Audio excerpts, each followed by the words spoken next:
북경상도 영주라는 작은 도시에서 한 소녀가 학교에 갔다가 돌아오지 않아 부모의 세상이 슬픔과 불확실성으로 찢겨졌다. 하지만 2년 후 어머니가 카카오맵을 확대하며 충격적인 것을 발견한다. 일요일 오후 햇살이 서울 교외의 소박한 게스트하우스 커튼 사이로 스며들었다. 김지연은 거실 소파에 앉아 커피 테이블 위에 노트북을 열어놓고 영주에서 온 긴 여정으로 눈이 무거웠다. 36세의 그녀는 오랫동안 숨을 참아온 사람처럼 몸을 곧게 세우고 있었다. 정확히 2년 동안이었다. 네, 방금 서울에 도착했습니다. 그녀의 남편 김성호가 전화기에 대고 말하며 작은 거실을 서성였다. 39세의 성호는 한때 젊음이 넘쳤던 얼굴에 지난 2년간 생긴 깊은 근심의 주름이 새겨져 있었다. 수사를 시작할 준비가 됐습니다. 네, 오늘 경찰서에 갈 수 있습니다. 지연은 남편이 경찰과 나누는 대화에 거의 귀를 기울이지 않았다. 대신 노트북 화면에 집중하며 성우가 전화로 반복한 주소를 입력했다. 카카오 맵이 로드되며 게스트하우스에서 경찰서까지의 경로를 표시했다. 1시간 뒤에 우리를 기다리고 있을 거라고 했어. 성우가 전화를 끊고 나서 회색빛 머리를 손으로 쓸어 넘기며 말했다. 주변 지역을 보고 있어. 지연이 중얼거리며 지도를 확대하고 축소했다. 그들은 서울에 전혀 익숙하지 않았다. 그들의 고향은 영주였다. 북경상도에 있는 작은 도시로 모두가 서로를 아는 곳에 아이들이 혼자 학교에 걸어갈 수 있는 곳, 그들의 비극 같은 일은 일어나지 않는 곳이었다. 그러나 결국 일어났다. 2년 전 딸 민서가 지역교회 주일 학교 수업에 참석한 후 사라졌다. 그녀는 친구들과 함께 평소 모이는 장소로 길을 건너가던 중 마지막으로 목격되었다. 집에 돌아오지 않았다. 그 후 이어진 수색은 그들의 삶을 집어삼켰고 결혼 생활을 변화시켰으며 그들이 상상했던 것보다 깊이 신앙을 시험했다.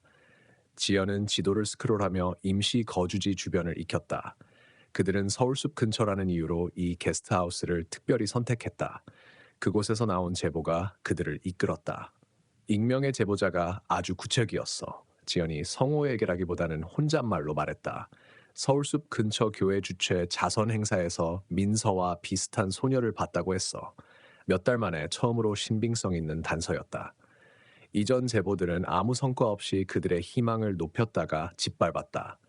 하지만 이번 제보는 달랐다. 영주에서 서울까지의 긴 여정을 정당화할 만큼 구체적이었다. 또 한 번의 헛된 추격일지도 모르지만 지연은 디지털 지도를 계속 탐색하며 서울숲 주변에 끌렸다. 동네 곳곳에 작은 교회들이 흩어져 있는 것을 발견했다. 여기에 교회가 많네. 그녀의 목소리에 약간의 안도감이 묻어났다. 여기 있는 동안 예배에 참석하지 못할까봐 걱정했어. 성우는 주방 카운터에서 세면도구 가방을 풀며 건성으로 고개를 끄덕였다. 지연은 그의 거리감을 이해했다. 한때 신실한 신앙인이었던 성우는 민서가 사라진 후 교회 생활에서 물러났다. 선의로 하는 질문들, 동정 어린 시선, 딸을 되찾아주지 못하는 신학적 진부함을 견딜 수 없었다. 반면 지연은 신앙에 더 단단히 매달렸다. 영주 교회 행정 업무를 하며 기도에서 위안을 찾았지만 의심이 그녀를 갉아먹었다. 2주 동안 예약했어. 지연이 말했다. 필요하면 연장할 수 있어. 성우가 소파에 앉으며 쿠션이 그의 무게로 꺼졌다.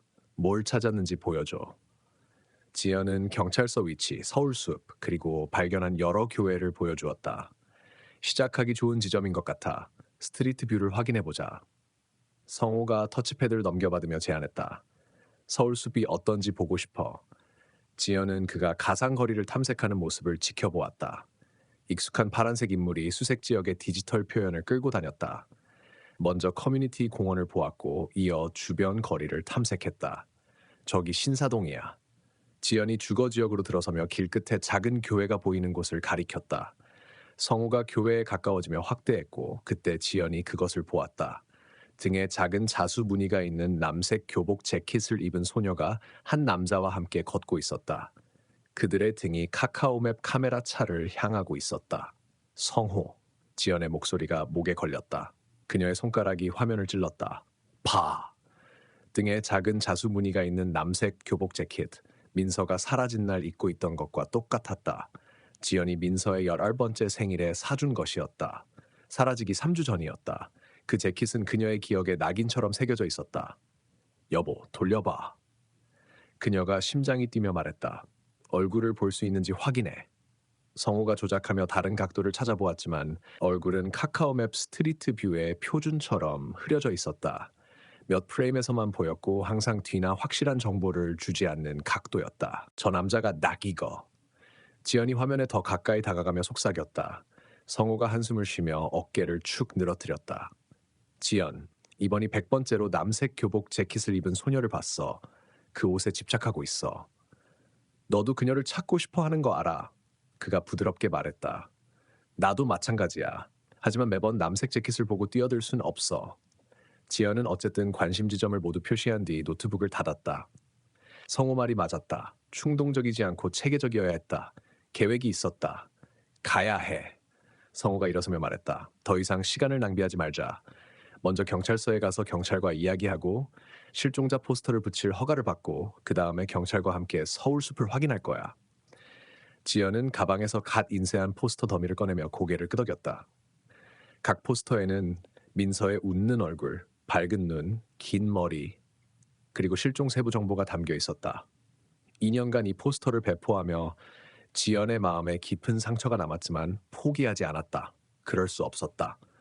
차로 향하며 지연은 신사동의 남색 교복 재킷 이미지를 떨칠 수 없었다.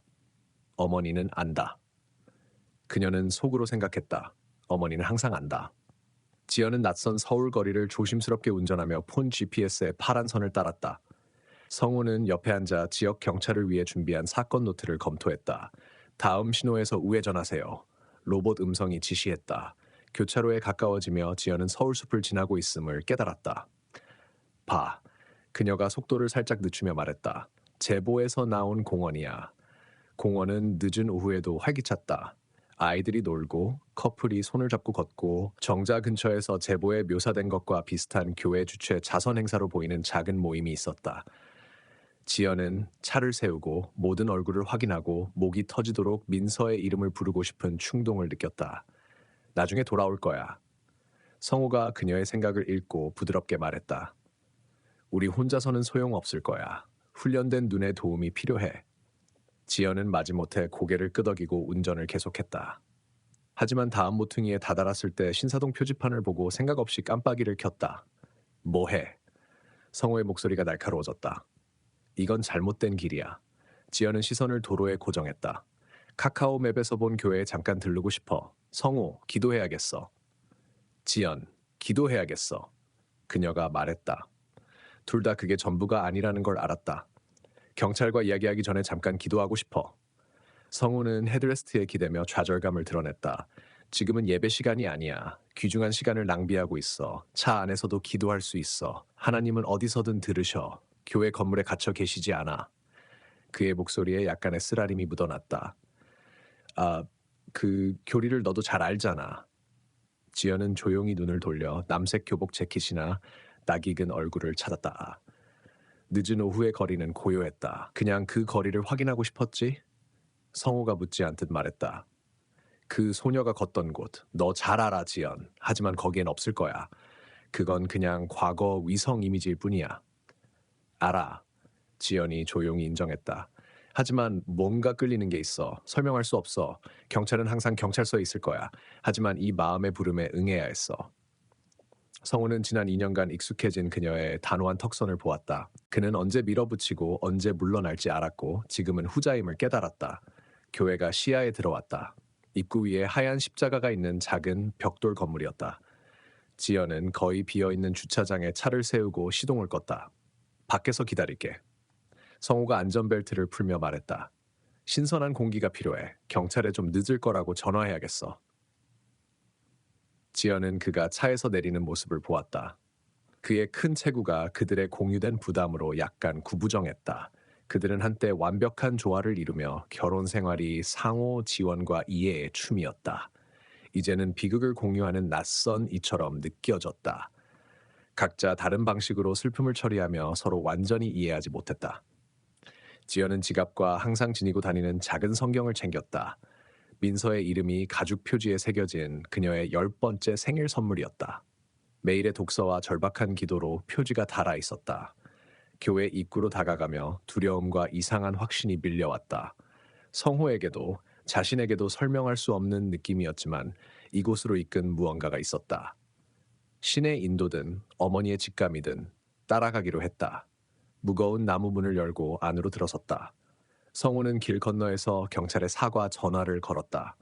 시원하고 어두운 내부는 오랜 친구처럼 그녀를 맞았다. 익숙한 촛불과 광택난 나무 냄새는 이 낯선 도시에서도 위안이 되었다. 교회 내부는 조용했고 햇빛이 스테인드 글라스 창문을 통해 들어와 나무 좌석에 색색의 무늬를 드리웠다. 지연은 잠시 서서 밝은 오후 햇살에서 어두운 빛에 눈을 맞췄다. 캐주얼한 옷을 입은 중년 남성이 좌석 하나를 청소하며 천으로 나무를 닦고 있었다. 예배 시간에 맞지 않게 신도가 없음을 확인하며 성호의 추측이 맞았다. 지연은 천천히 다가가 발소리가 빈 성소에 울렸다. 실례합니다. 그녀가 부드럽게 말했다. 남성이 고개를 들며 친절한 미소를 지었다. 안녕하세요. 도와드릴까요? 그렇게 해주시면 좋겠어요. 지연이 폰을 꺼내며 말했다. 이 지역에서 본 소녀와 남자에 대해 알고 싶어요. 그녀는 카카오맵에 저장한 흐릿한 스트리트 뷰 이미지를 보여주었다. 선명하지 않지만 혹시 아는 분인지 궁금해요. 직원이 화면을 보며 눈을 가늘게 떴다. 그의 이마가 집중으로 주름졌다. 흐릿해서 알아보기가 어렵지만 뭔가 낯익어 보이네요. 그는 폰을 돌려주었다. 친구분이신가요? 지연은 낯선 이에게 얼마나 공유해야 할지 망설였다. 제 딸을 찾고 있어요. 2년 전 실종됐고 가능한 모든 단서를 따라가고 있어요. 남성의 표정이 동정으로 바뀌었다. 정말 안타깝네요. 그가 말을 마치기 전에 사무실 문이 열리며 두 남자가 나왔다. 그들은 대화 중이었고 둘 다 개신교 목사의 독특한 복장을 하고 있었다. 지연의 숨이 목에 걸렸다. 도와주셔서 감사합니다. 그녀가 직원에게 급히 말한 뒤 두 목사에게 다가갔다. 정장 로브를 입은 목사가 그녀의 접근을 눈치채고 대화를 멈췄다. 안녕하세요. 도와드릴까요? 네, 안녕하세요. 지연이 손을 내밀며 말했다. 이 아름다운 교회를 감상하고 있었어요. 이 목사입니다. 그가 손을 잡으며 말했다. 여기 담임 목사입니다. 이분은 지난 2주간 객원 설교를 하신 박민재 목사입니다. 박민재 목사님, 지연이 속삭이듯 말했다. 목사는 잠시 멍한 혼란의 표정을 지었지만 곧 표정이 밝아졌다. 죄송합니다. 우리 만난 적이 있나요? 지연이 더 가까이 다가갔다. 저는 북경상도 영주에서 온 김지연입니다. 영주제일교회에서 일하고 있어요. 몇 년 전 목사님을 저희 교회 주일 예배에 초청했던 팀의 일원이에요. 그녀는 그의 기억을 떠올리게 하려 미소 지었다. 숙소와 방문 물류를 준비했어요. 박 목사는 여전히 예의 바른 혼란의 표정을 지었다. 지연이 계속 말했다. 목사님이 부흥 기도를 인도하시고 특별 예배를 드렸죠. 휠체어를 탄 여성이 치유됐어요. 정말 놀라웠어요. 몇 달간 모두가 그 얘기를 했죠. 그의 얼굴에 알아차림 혹은 알아차린 듯한 표정이 스쳤다. 아, 네. 김지연님, 물론이죠. 정말 축복된 행사였죠.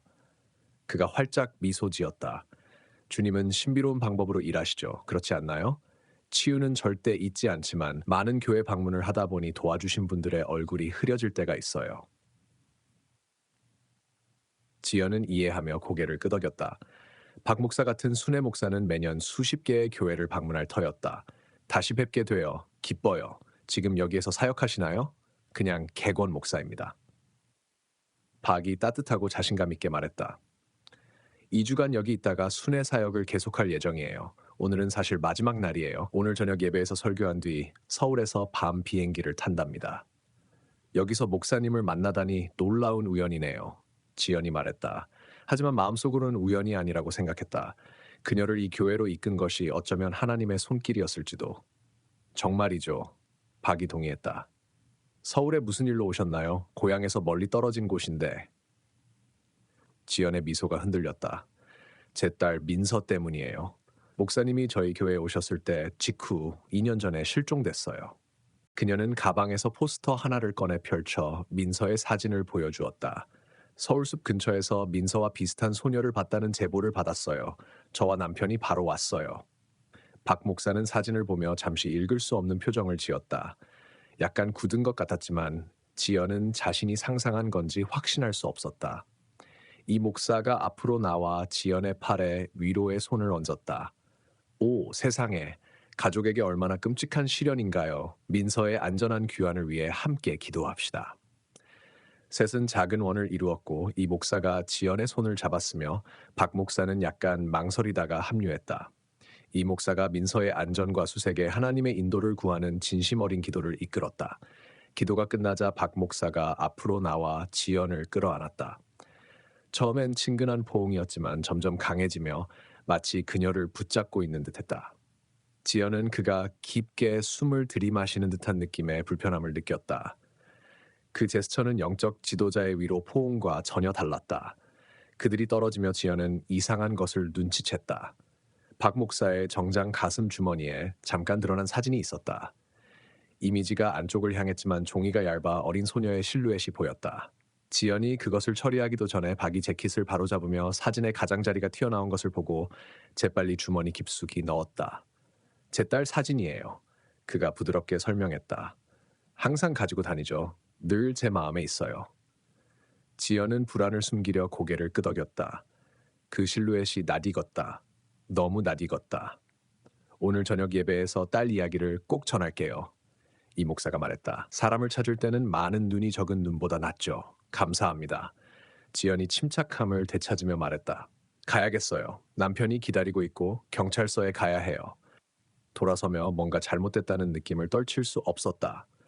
박 목사가 민서 사진에 반응한 방식, 이상한 포옹, 주머니 속 사진의 모습, 모두 그녀의 마음에 경고 신호를 보냈다. 하지만 그녀가 편집증적인 걸까? 그는 전국 교회에서 존경받는 하나님의 사람이었다. 그럼에도 출구로 걸어가며 지연은 교회의 에어컨과 무관한 오한을 느꼈다. 지연은 따뜻한 오후 햇살 속으로 나와 머리가 어지러웠다. 마음속에 뿌리 내린 의심은 특히 성호에게는 터무니없어 보일지라도 쉽게 무시할 수 없었다. 그녀는 렌터카에 앉아있는 남편을 보았다. 운전석 문이 바람을 맞으려 열려 있었다.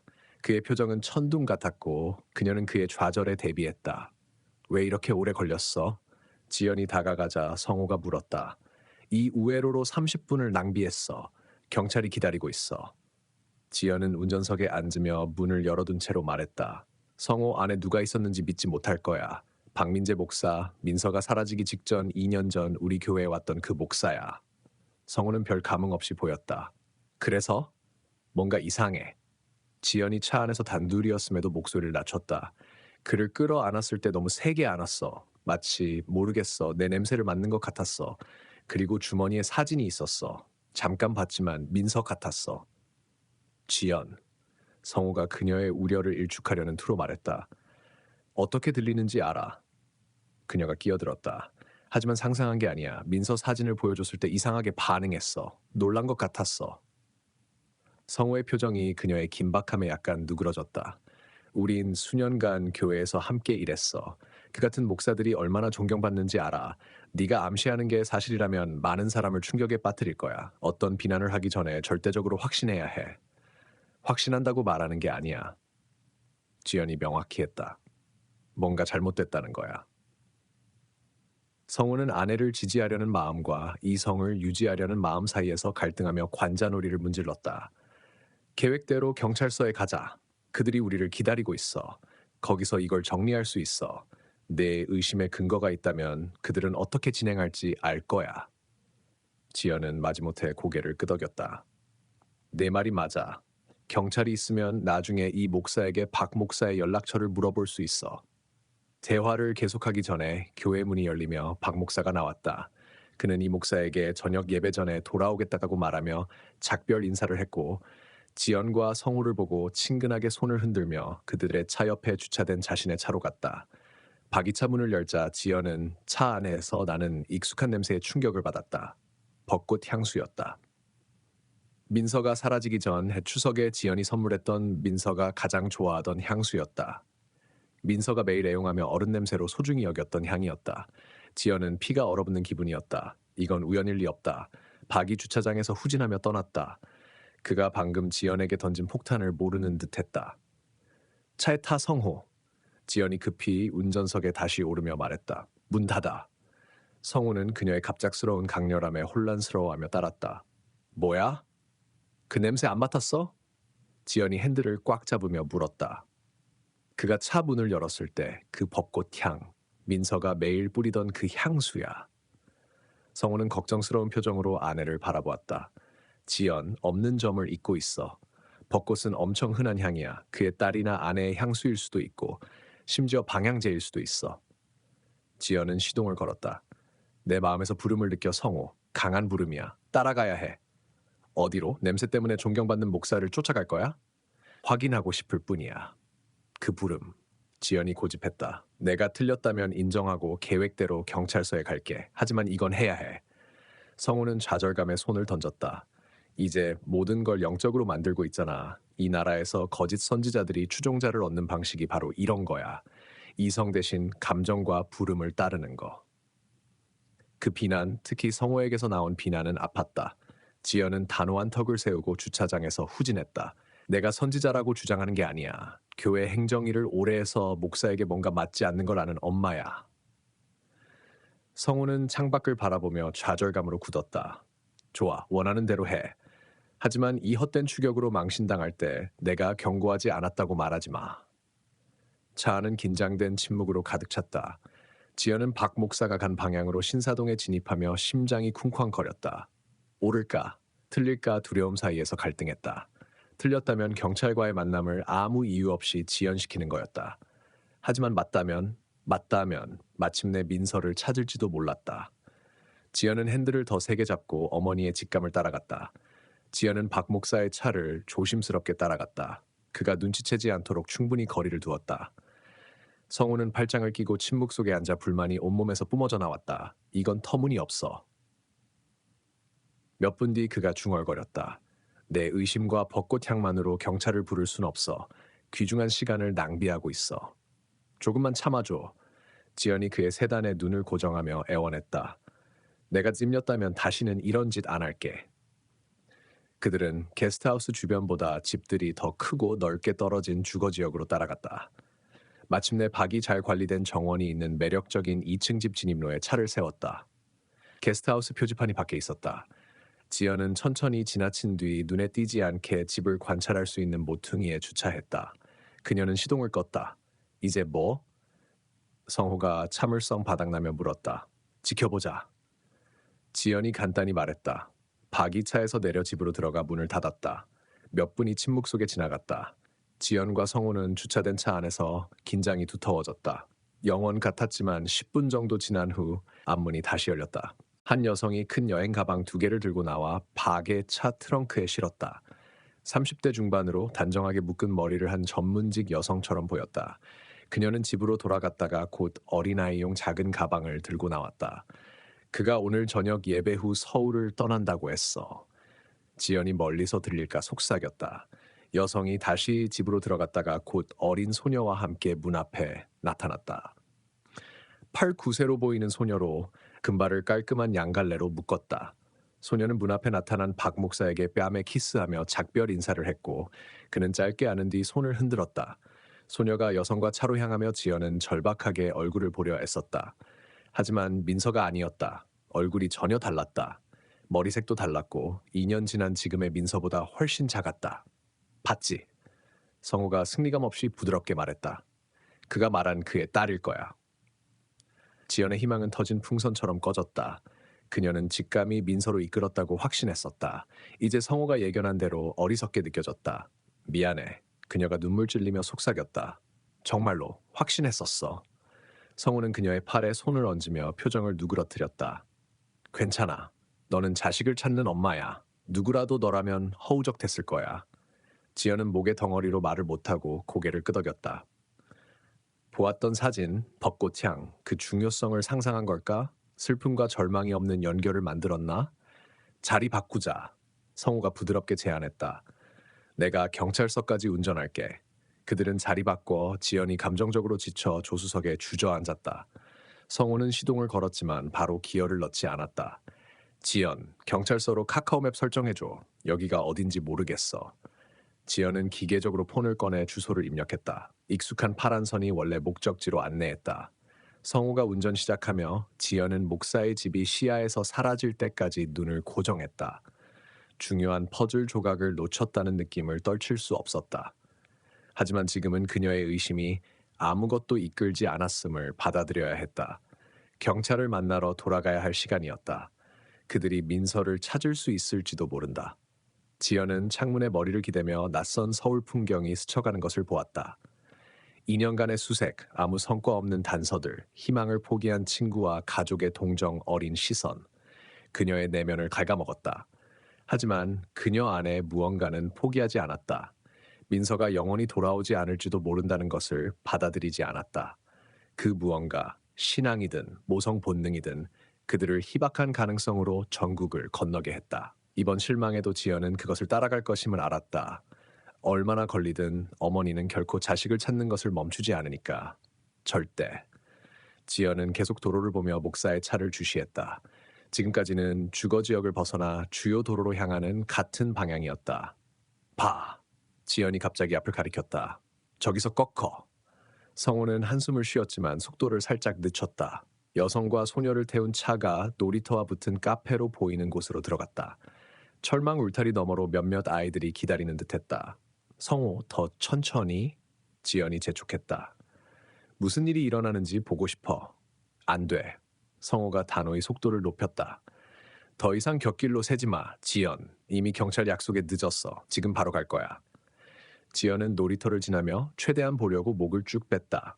여성이 다른 어른과 인사하고 소녀가 기다리는 아이들 그룹에 합류하는 모습이 보였다. 하지만 곧 지나쳤고 장면은 뒤로 사라졌다.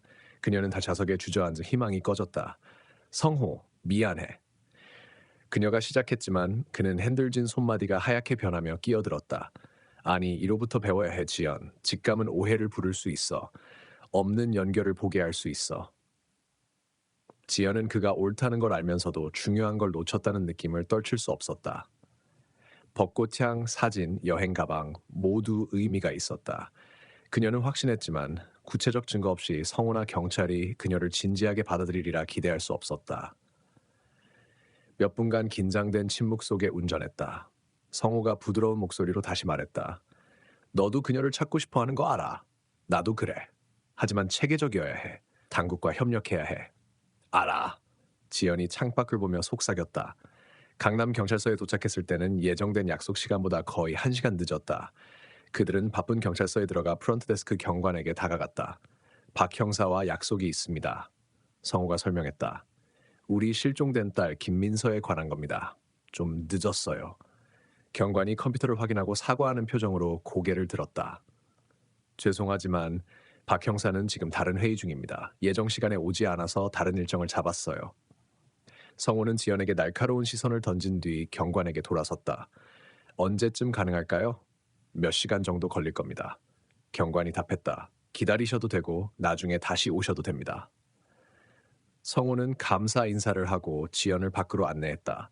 그의 좌절감이 몸 전체에 드러났다. 시간을 낭비하면 이렇게 돼. 밖으로 나오며 그가 말했다. 이제 몇 시간을 죽여야 해. 지연은 논쟁 없이 비판을 받아들였다. 미안해, 성호. 정말로. 그의 표정이 그녀의 진심 어린 후회에 약간 누그러졌다.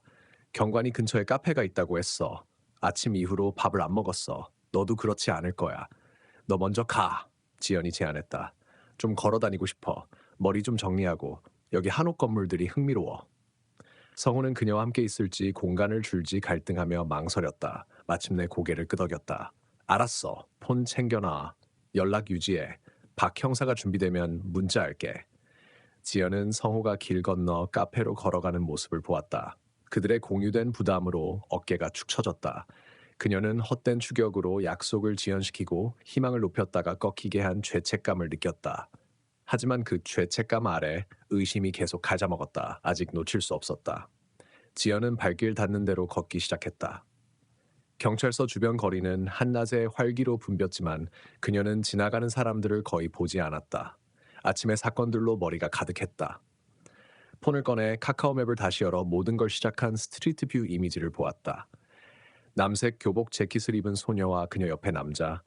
그녀는 최대한 확대하며 세부 사항을 살폈다. 남자의 자세, 몸을 움직이는 방식, 박 목사라고 확신했다. 이미지를 볼수록 확신이 커졌다. 충동적으로 지연은 연락처에서 번호를 눌렀다. 영주에서 수년간 함께 일한 교회 직원 혜진이었다. 지연. 세 번째 벨에 혜진이 받았다. 괜찮아? 민서 찾았어? 아직, 지연이 걸으며 말했다. 하지만 도와줘야 해. 박민재 목사 기억나? 민서가 사라지기 직전 2년 전 우리 교회에 왔던. 물론 기억해. 부흥 기도가 대단했지.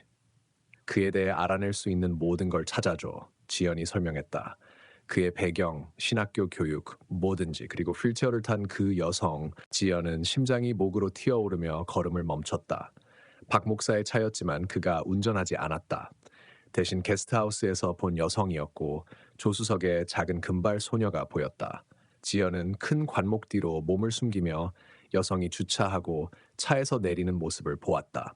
그녀는 문을 열어둔 채 차 옆에 서서 무언가를 기다리는 듯했다. 몇 분 뒤 단정한 유니폼을 입은 교회 자원봉사자가 건물에서 나와 작은 아이들 그룹을 이끌었다. 각 아이는 지연이 전에 본 것과 비슷한 작은 여행 가방을 들고 있었다. 아이들은 여성이 트렁크에 가방을 싣도록 도우며 차 옆에 줄지었다. 지연은 7실 12세로 보이는 5명의 아이를 세었다. 그리고 기적처럼 2년간의 절박한 기도의 답처럼 지연은 그녀를 보았다. 민서, 실종자 포스터보다 나이 든 그녀의 얼굴. 하지만 틀림없었다. 머리는 더 짧았지만 눈, 입, 미소 지을 때 뺨의 작은 보조개, 지연은 어디서든 알아볼 터였다. 순간 지연은 숨을 쉴 수도 움직일 수도 생각할 수도 없었다. 2년간의 끝없는 수색 끝에 살아있는 딸을 몇 미터 앞에서 바라보며 시간이 멈춘 듯했다. 떨리는 손으로 지연은 폰을 꺼내 성호에게 전화했다. 지연. 그가 즉시 받았다. 성호. 그녀가 떨리는 목소리로 말했다. 찾았어. 민서 찾았어. 차 가져와. 지금 내 위치 공유할게. 뭐? 어디야? 그녀야. 성호. 확실해. 목사 집에서 온 그 여성과 차에 타고 있어. 빨리 와서 경찰 불러. 전화를 끊고 성호에게 위치를 공유한 뒤 주차장에서 펼쳐지는 장면에 다시 집중했다. 여성이 아이들을 차에 태우며 떠날 준비를 했다. 지연은 성호나 경찰을 기다릴 수 없었다. 민서를 태운 차가 떠나면 딸을 다시 잃을지도 몰랐다. 깊게 숨을 들이쉬고 지연은 숨어있던 곳에서 나와 그룹을 향해 달리며 소리쳤다. 민서! 민서! 차에 있던 여성이 다가오는 그녀를 보고 놀라며 아이들에게 빨리 타라고 하고 문을 닫았다. 그녀는 운전석으로 달려가 혼란스러워하는 교회 자원봉사자에게 감사 인사를 했다. 여성이 시동을 걸기 전에 지연은 차에 다다라 창문을 두드리며 뒷좌석의 딸을 바라보았다. 민서의 표정이 혼란에서 충격으로 바뀌었다. 그녀는 창문을 내리며 눈을 크게 떴다. 엄마, 정말 엄마야? 그러고는 운전석의 여성에게 돌아보며 당황한 목소리로 물었다. 하나님이 엄마를 다시 살리셨어? 여성이 뭐라 말하려 했지만 지연은 이미 뒷문을 열고 민서를 끌어안았다. 너무 익숙하고 너무 그리웠던 느낌에 눈물이 얼굴을 타고 흘렀다. 정말 나야 아가. 지연이 딸의 머리에 속삭였다. 살아있어. 네가 사라진 이후로 매일 널 찾았어. 교회 자원봉사자가 혼란스러워하며 다가왔다. 무슨 일이죠? 지연은 민서를 다시 사라질까 꼭 안으며 고개를 들었다. 이건 제 딸이에요. 2년 전 영주에서 납치됐어요. 그 이후로 계속 찾았어요. 자원봉사자의 얼굴이 지연의 말에 창백해졌다. 그녀의 눈이 지연, 민서, 운전석의 여성 사이를 오갔다. 이해가 안 돼요. 이 아이들은 박 목사의 사역 아래 있어요. 그가 돌보는 고아들이에요. 지연이 대답하기 전에 주차장 입구에서 차가 급정거했다.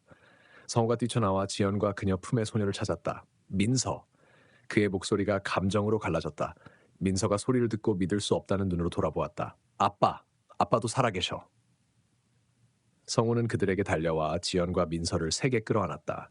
그의 몸은 조용한 흐느낌으로 떨렸다. 넌 찾았어. 그가 지연에게 속삭였다. 정말 찾았어. 그 사이 운전석의 여성이 문을 닫고 전화하는 듯했다. 아마 목사에게. 그녀의 움직임은 급하고 불안했다. 그녀는 다른 아이들을 태우고 떠날 의도로 시동을 걸었다. 성우는 포옹에서 벗어나 차 앞으로 걸어가 보닛을 주먹으로 쳤다. 이 차 움직이지 마! 그가 얼굴 붉히며 소리쳤다. 경찰 사이렌 소리가 공기를 채웠다. 성우의 긴급 전화에 여러 순찰차가 현장에 모였다. 경찰들이 무기를 들고 조심스럽게 상황을 파악다. 경찰이다. 모두 움직이지 마. 한 경관이 명령하며 다가왔다. 성우는 위협이 아님을 보여 손을 들었다. 제 이름은 김성우입니다. 저건 제 아내 지연이고 2년 전 납치된 우리 딸 민서를 찾았습니다. 그는 운전자를 가리켰다. 이 여성이 납치에 연루됐습니다. 경찰은 빠르게 현장을 확보하며 겁먹은 다른 아이들을 차에서 내렸다. 교회 자원봉사자는 아이들을 달래려 했지만 펼쳐지는 사건에 아이들만큼 충격받았다. 그녀는 목사의 조수예요. 경관이 지연과 성호에게 말했다. 이 아이들은 그의 사역과 제자 훈련 프로그램의 일부라고 하지만 그의 생물학적 자녀는 아니에요. 2주간의 사역 동안 이 청소년 센터에 머물렀어요. 지연은 민서를 꼭 안았다. 이건 제 실종된 딸이고 다른 아이들도 아마 그들의 가족에게서 빼앗겼을 거예요. 경찰은 엄중히 고개를 끄덕였다. 경찰서에서 확인해야겠어요. 경찰은 아이들 상태를 확인하며 다치지 않았는지 확인한 뒤 경찰서로 이송을 준비했다. 자원봉사자는 직원들에게 자신의 부재를 알리며 동행에 동의했다. 목사는 지금 어디 있나요? 경관이 조수에게 물었다. 게스트하우스에서 쉬고 있어요. 그녀가 당황하며 답했다. 수진이와 다른 아이들을 그의 짐과 함께 인천공항 근처로 데려가라고 했어요. 저녁 예배 후에 합류할 거라고 했어요. 지연은 교회에서 목사와의 이전 만남과 그녀를 이곳으로 이끈 의심을 빠르게 설명했다. 경찰은 목사의 게스트하우스로 체포하러 가는 지원팀과 조율했다. 우리가 같이 가요. 성호가 민서를 보호하며 고집했다. 경찰은 동의했지만 가족은 경찰 차량에 남아야 한다고 명확히 했다. 민서는 다시 사라질까 두려운 듯 지연 곁을 떠나지 않았다. 다른 아이들과 자원봉사자는 다른 차에 태워져 모두 경찰서로 향했다. 그들이 떠나며 지연은 딸을 꼭 안았다. 악몽이 끝났다는 게 믿기지 않았다. 목사의 게스트하우스에 도착했을 때 여러 경찰차가 이미 집을 포위했다. 경찰 차량 창문을 통해 지연은 수갑찬 목사가 집에서 순찰차로 끌려가는 모습을 보았다. 지나가며 그의 눈이 잠깐 마주쳤고 지연은 오한을 느꼈다. 전에 보았던 사진이 그의 주머니에서 땅으로 떨어졌다. 경관이 그것을 주워 지연과 성호에게 보여주었다. 민서의 초상화였다. 다른 아이들 사진도 있었다. 경찰서에서 지연은 민서가 아동 증인용 특수방에서 여성 경관에게 부드럽게 인터뷰받는 동안 폰을 확인했다. 영주의 교회 직원 혜진에게서 부재 중 전화가 있었다. 그녀는 민서를 문이 유리 패널로 볼 수 있는 방 밖으로 나가 전화를 걸었다. 혜진, 나야. 지연, 연락하려 했어. 박민재 목사에 대해 충격적인 정보를 찾았어. 그가 주장한 대로 신학교를 졸업하지 않았어. 방문 전 우리가 그의 자격을 확인할 때 그가 보낸 이메일 자격증에 의존했는데 그건 위조된 거야. 그리고 휠체어를 탄 여성 그녀의 치유도 진실성이 의심돼. 박 목사가 그 같은 사기꾼은 조작의 전문가야. 그가 주장한 대로가 아닌 걸 의심할 이유가 없었어. 우리 누구도. 성호는 그녀의 괴로움을 보고 어깨 위로의 손을 얹었다. 하나님이 우리를 여기로 인도하셨어. 그가 부드럽게 말했다. 악으로 의도된 것이 선으로 바뀌었어. 더 논의하기 전에 박 형사가 들어왔다. 50대의 엄한 표정 뒤에 친절한 눈을 가진 진지한 남자였다. 민서가 옆에 있었다. 가족은 박 형사가 함께한 개인실로 안내되었다. 김씨 부부, 그가 맞은편에 앉으며 시작했다. 먼저 딸을 찾은 것에 대해 정말 기쁘게 생각합니다. 이런 사건은 흔히 행복한 결말로 끝나지 않죠. 민서는 실종 이후 일어난 모든 것을 개인적으로 공유하기로 동의했어요. 주일학교 수업 후 친구들과 걷다가 모퉁이에서 헤어졌어요. 그녀가 설명했다. 박 아빠, 그가 그렇게 부르라고 했어요. 차로 나타나 엄마 아빠가 끔찍한 사고를 당했다고 했어요. 지연의 심장이 민서의 말에 조였다. 그를 믿었어요. 우리 가족은 신앙심 깊었고 목사는 항상 진실을 말한다고 생각했어요. 그는 저를 장례식에 데려갔고 엄마 아빠 사진과 관도 봤어요. 가짜 장례식? 지연이 그 정교한 속임수에 경악하며 속삭였다. 민서가 눈물로 눈을 채우며 고개를 끄덕였다. 오늘 엄마를 보고 믿을 수 없었어요. 매일 당신이 돌아오길 기도했어요. 박 아빠가 천국에서만 다시 볼 거라고 했지만 그 남자가 무슨 일을 했는지 묻자 민서는 설명했다. 그는 우리를 차례로 그의 방에 데려갔어요. 영화를 보고 보드게임을 했어요. 우리가 그의 신앙을 시험하고 강화하기 위해 거기 있다고 했어요. 인터뷰는 지연과 성호에게 초점을 맞췄다. 그들은 사건 경과를 설명했다. 지연은 우연, 직감, 끈질김으로 민서를 찾은 과정을 설명했다. 박 형사는 즉 김동연이 종교적 인물에 대한 신뢰를 이용한 카리스마 있는 조작자였다고 밝혔다. 그는 교회들을 오가며 아이들을 데려간 것 같아요. 형사가 설명했다. 위조된 자격증을 사용했을 거예요. 철저히 조사할 겁니다. 이제 어떻게 되나요? 성호가 민서를 보호하며 물었다. 박민재, 즉 본명 김동현과 그의 조수 이은지를 체포했습니다. 납치, 사기, 신분도용, 아동학대 혐의로 기소될 겁니다. 다른 아이들은요? 지연이 청소년 센터에서 본 겁먹은 얼굴들을 떠올리며 물었다. 데이터베이스를 검색하고 가족들에게 연락하고 있어요. 박이 확신했다. 그들은 전국 여러 지역 출신이라 재결합에 시간이 걸릴 겁니다. 하지만 민서는 가족이 찾아서 정말 운이 좋았어요. 인터뷰가 끝난 후 그들은 가족실에 머물렀다. 성우는 지연의 직감을 의심하고 거짓 선지자라 불렀던 것을 사과했다. 지연은 그 기억에 미소 지었다. 한 목사가 나쁜 사람이라고 신앙을 잃어선 안 돼. 그녀가 부드럽게 말했다. 모든 교회가 부패한 건 아니야. 결국 교회가 우리를 민서에게 다시 이끌었잖아. 문 두드리는 소리가 그들을 방해했다. 이 목사가 문간에 주저하며 서 있었다. 방해가 안 됐으면 좋겠네요. 그가 망설이며 말했다. 박 형사가 그를 초대했고 목사는 손을 모으며 가족에게 다가갔다. 직접 와서 이 일에 대해 얼마나 깊이 사과드리고 싶은지 전하고 싶었어요. 그가 감정 어린 목소리로 말했다.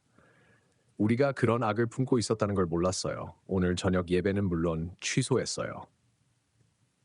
목사님 잘못도 아니에요. 지연이 스스로 놀라며 용서를 말했다. 그는 모두를 속였어요. 밖에 소동이 주의를 끌었다. 가족실 유리벽 너머로 경찰이 수갑찬 김동현을 경찰서를 가로질렀다. 잠깐 눈이 마주쳤고 지연은 그 공허함의 오한을 느꼈다. 이 목사가 다시 앞으로 나섰다. 여기에 머무른다면 다음 주일 기도 예배에 초대하고 싶어요. 우리 교인은 민서의 귀환을 함께 축하하고 싶어 할 거예요. 당신의 간증이 아직 사랑하는 이를 찾는 이들에게 희망을 줄지도 몰라요. 지연은 성우를 보며 고개를 끄덕였다. 영광이죠. 그녀가 말했다. 결국 교회가 우리를 민서에게 다시 이끌었으니까요. 나중에 게스트하우스에서 민서가 2년 만에 처음으로 그들 사이에서 평화롭게 잠들었다. 지연은 그들을 여기로 이끈 여정을 떠올렸다. 무작위 제보, 카카오맵 이미지, 침묵을 거부한 어머니의 직감, 모두가 그들이 기도했던 기적을 만들었다. 너를 의심해서 미안해. 성우가 민서를 깨우지 않게 조용히 말했다. 카카오맵에서 그녀를 보고 박의 차를 따라가자고 했을 때 네가 계속 맞았어. 지연은 민서의 이마에서 머리카락을 쓰다듬으며 미소 지었다. 신앙은 여러 형태를 띠지. 그녀가 말했다. 때론 보이지 않는 것을 믿는 거고 때론 다른 이들이 의심해도 네 마음이 참이라고 하는 것을 믿는 거야. 성우는 잠든 딸 너머로 지연의 손을 잡았다. 우리 신앙은 내가 상상도 못한 방식으로 시험받았어. 나는 거의 완전히 잃을 뻔했어. 하지만 완전히는 아니야. 지연이 말했다. 넌 여전히 내 곁에서 계속 찾고 희망했잖아. 너 때문에. 성우가 인정했다. 내 힘이 우리 둘을 이끌었어. 그들은 민서의 고른 숨소리를 들으며 편안한 침묵 속에 앉았다. 각자 이 놀라운 여정, 상실과 발견, 의심과 신앙, 그리고 불가능한 확률 속에 다시 온전해진 가족에 대한 생각에 잠겼다.